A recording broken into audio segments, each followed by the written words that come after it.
Hello to my fellow time travelers. Today you're going to travel to 1777 and your mission is to figure out who is the traitor at the top of the command. It's a high officer at the Battle of Saratoga. The timelines have changed and you need to identify who it is.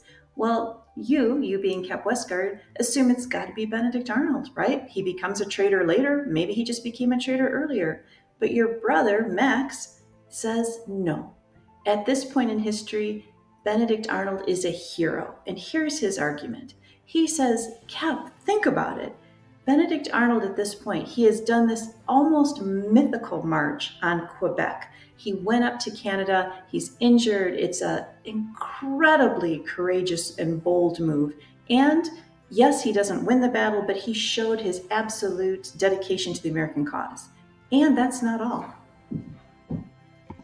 Not long after his near mythical march on Quebec, Benedict Arnold literally builds an entire fleet of ships on the shores of Lake Champlain because he is going to face down this march from Carleton, from Guy Carleton, the British invasion coming in. And he literally builds an entire fleet. He loads them with cannons, and he again courageously faces off against the British. And that's not all. Let's talk about the British siege at Fort Stanwix.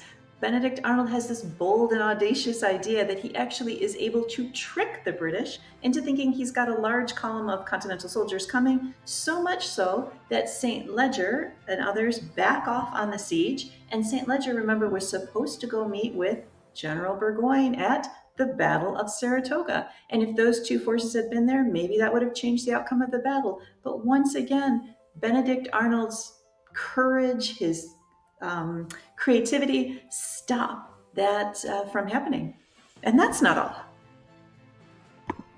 At the First Battle of Saratoga, Benedict Arnold leads from the saddle. He is actually in there with his men fighting and creating these enormous charges against the British, inflicting a lot of damage. In fact, to the point that while the British sort of win the field, they kind of lose the battle, and it's all because of Benedict Arnold's heroism. And even that's not all.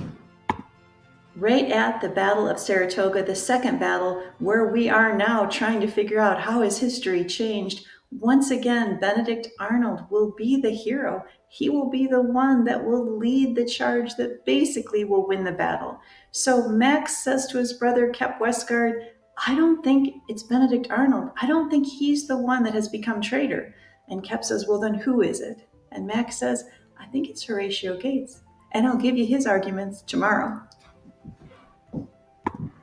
If you're intrigued and you think, was it Horatio Gates or was it Benedict Arnold? Who was the traitor in the time travel adventure Cap Westguard in the Second Battle of Saratoga? Well, you can find out even before tomorrow if you want to download. It's freely downloadable until the end of August. So go to BookFunnel. The link is in the description below, and you can find out who was the traitor at Saratoga.